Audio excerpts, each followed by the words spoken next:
Hi. Hello.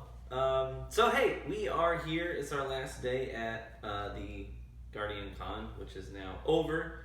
But we decided to stay an extra day and a half or so and just kind of relax a bit. So we had some fun. But we wanted to sort of unpack our Guardiancon experience and I don't know, tell some stories, stuff that happened. So those of you who didn't get to come, or even those of you who did, can kind of get our perspective on things and how things went. So we left on Wednesday. Wednesday, technically, yeah. Because we had the kiddos, because we're old. We took them down to my we took them down to my parents' house in Indiana. Drove down, dropped them off, and so they could have their own like little mini vacay. Which they have. Yeah, they got spoiled. Yeah. So my parents like took them to the zoo, Splash pad, train ride, all sorts of crazy stuff. bought them. They don't want us to come home. They got new toys. Yeah, our son. What did he say? He said, He said, "I can live here now, and you can come visit me when you miss me." Yeah. So every day. So I guess we lost our son. Yeah. But so we came down. We flew down. Then the following Thursday, we came out in the morning. We got here early afternoon. Mm-hmm. Met up with a couple of people. Got our badges to access the convention center. And then what did dinner? We did dinner with friends in Ybor City. Yeah, that's right. Yeah, Zydeco. Yeah, Zydeco, really good. Yeah, it's a newer brewery. Yeah. But they had like Cajun / Creole style food. I got like some crawfish flatbread. It's really good. Yeah, it was pretty good. The beer wasn't bad either. No. So did that, and then Friday was the first day of the convention. We got there at like 8:30. Yeah, we got there early. We were pretty much on our feet all day, so like 11 hours. Yeah, feet were very tired. Yes. But Friday was a somewhat busier day because I was involved in a few different things. So what did I do first? I know, it's all a blur. I know it is a bit of a blur. I should plan this out. The Scuff Tournament. Scuff Tournament. So yeah. The Scuff Tournament was a lot of fun. They didn't explain the rules to us ahead of time, so me and MTash had no idea how the scoring was happening. We were just playing. So game 1, I won. Game 2, Mike won. And we were like ready to go into game 3. We're like, oh yeah, best of 3. This will be fun. You know, high stakes. We both have a win under our belts, so everything's on the line for game 3. And then they're like, you guys are done. We're like, what? And the people standing around watching us were confused too. They're like, no, they only played 2 games. And they're like, yeah, well, it's not on wins, it's on kills. So I won my first match against MTash, and By 1 point. I won by 1 point. I had power ammo. Mike and I agreed snipers only, but we were on Burning Shrine or Burnout, and I saw where he spawned. I got a nice kill on him to go up by 1 kill in the match. And then I saw the red blip on the radar of where he spawned, and I was like, I could push this with my sniper, maybe get an easy body shot on him and clean him up, because he's sort of in a spawn location. I had him sort of back in a corner, but I was like, I'm going to take the win. There's 15 seconds left. I'll just kite him around the map and make sure that I take that win. So I did. And if I had known it was kill-based, I would have been like, no, I need to frag out. I've got power ammo. This is a good opportunity to secure another kill. So I won my match by 1 kill. He won his by 2. And so because of that, he had a 1 point differential on me. So we were both a little disappointed. We wanted to go into game 3. But either way, it was still fun. It was for charity anyways. And he was using a Graviton Lance. I'm using an Unmasterworks Sunshot on a stranger's account on a controller. I've never used Scuff. I've never used a Scuff controller in my life before that.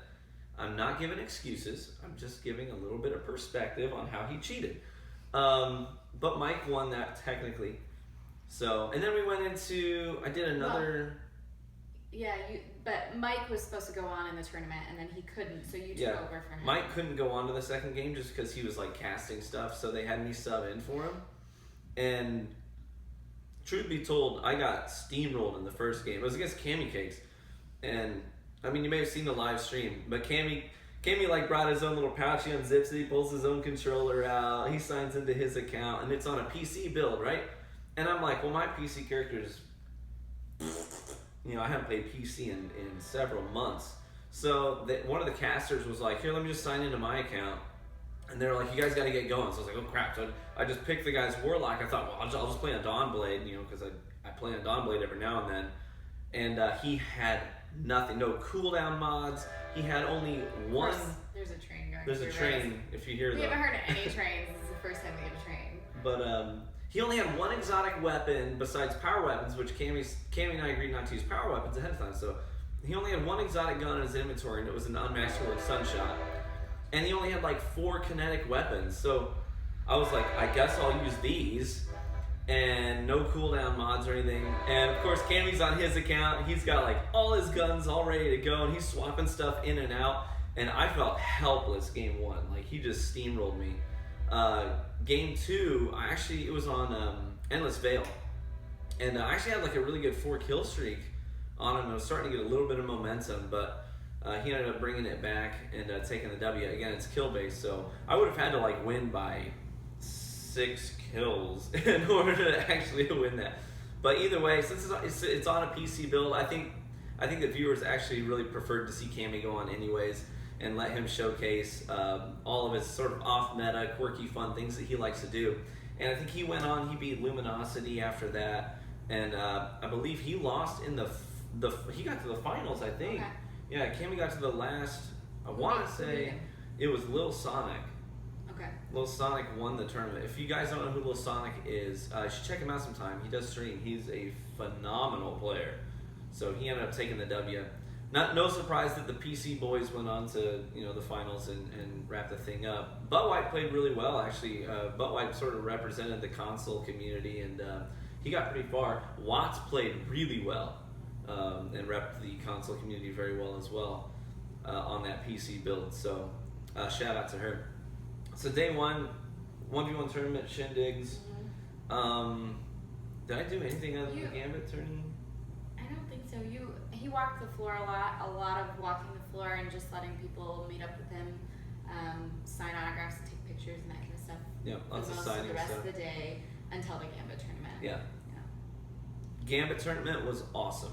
It was like, for me, it was like the highlight of the trip. So Bungie set up this whole tournament on the main stage.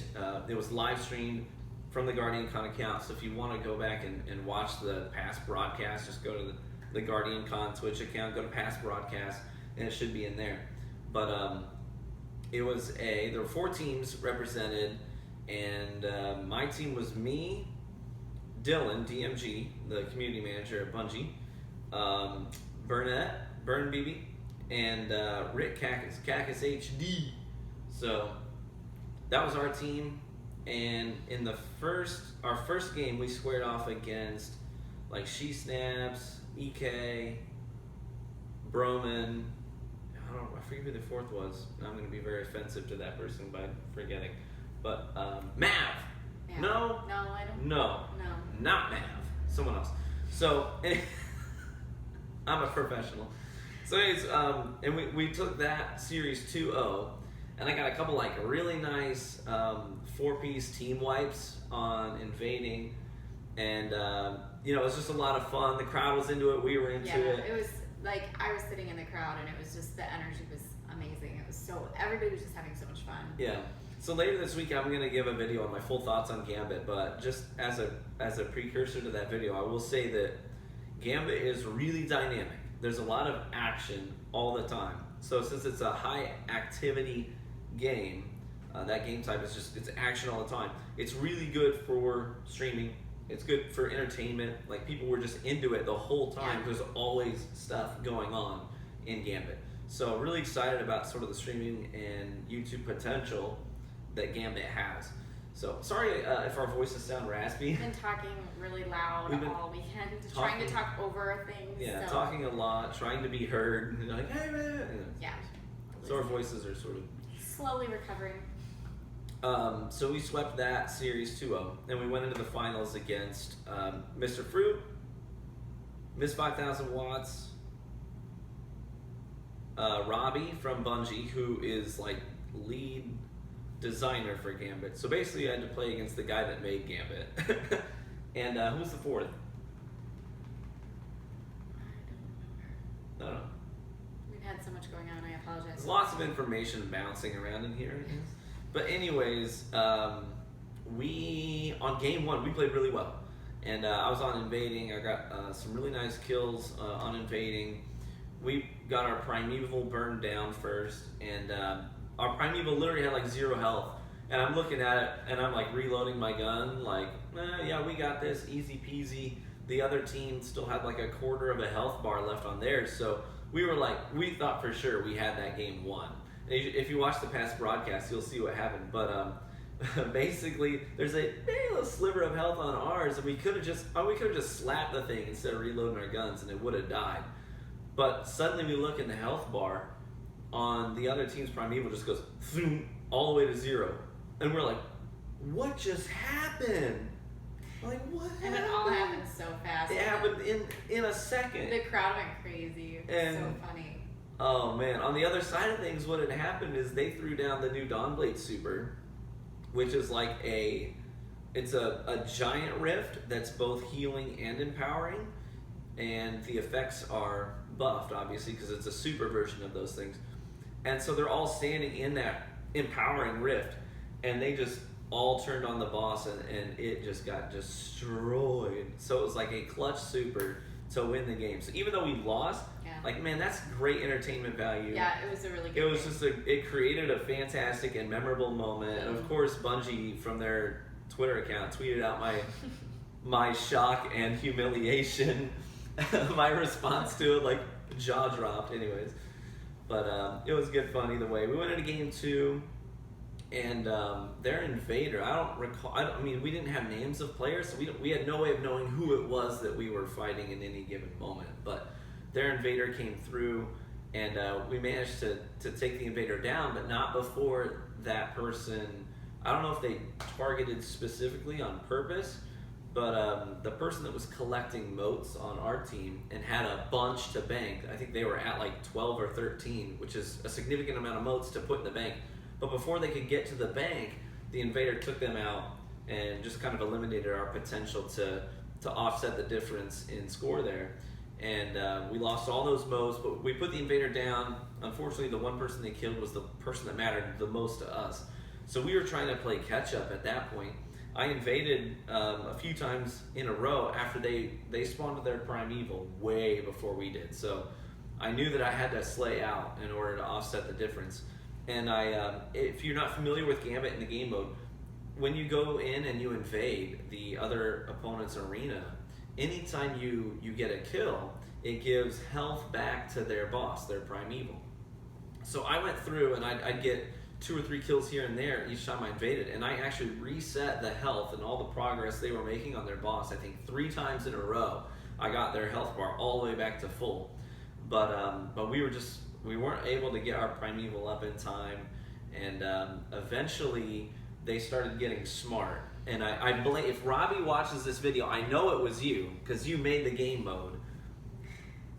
And I know this was your strategy, and you told them to do this. But what they would do is anytime I invaded, so the arena that we're fighting in, there's a spawn zone, right? And the spawn zone is in the back of a canyon. So picture this canyon that goes up, and then the big arena. So it's almost like a lollipop shape, if that makes sense. Big arena where the boss is and all the fighting happens, and then a canyon down here that goes to the spawn zone. What they would do is when I would invade, they get an audio cue that says, enemy invader is present. And so they would all run back to that canyon, and they'd go back to the spawn, because they know that in the bigger arena, I could be anywhere. And they gotta keep their eyes out for me. I've got a sniper, so I can pick them off at range. But if they back up into the canyon, there's only one place I can challenge them from. I have to come to the opening of the canyon to see them. And so that was their strategy. Pull me into the canyon, team fire me down, and then push back out and keep working on their primeval. And it worked. They shut me down a few times in a row, missed 5,000 watts, domed me with a sniper rifle, back-to-back invasions. She just completely destroyed me, and my humiliation is too great for me to bear. But they ended up winning game 2. We were able to get our primeval spawn. We burned a little over half of its health down, but we weren't just able to make up the difference. But it made for a fantastic tournament, great entertainment value, and we really had a good time doing it. So that was my highlight of the trip, I think. Yeah, and everybody loved it. I mean, I think of all the things, I didn't get to catch everything on stage, but of all the things on the main stage that was happening over the 2 days. I think the Gambit tournament was the one that got the crowd most energized. So yeah. So that was day one. That night, I think I had a meetup, by the way. So for future reference, if you're part of our community, we did a meetup for the True Vanguard community, and my goal in those meetups is always to meet the people that are consistent supporters, that they're there all the time, who love being a part of our community, who like meeting other people in our community. So if you want to get in on those things, we always publish the details of where it's going to be, what time, what location, in our Discord. Our Discord is only open to Twitch subs. And some people think that's like an exclusive thing, and it's not. Because we do, like on the floor, I publish for anyone and everyone to know this is where I'm going to be. I've got a meetup there, and that's just for anyone in the con can come and hang out, and I'll sign stuff, shake your hand, talk with you a bit, get to know your story.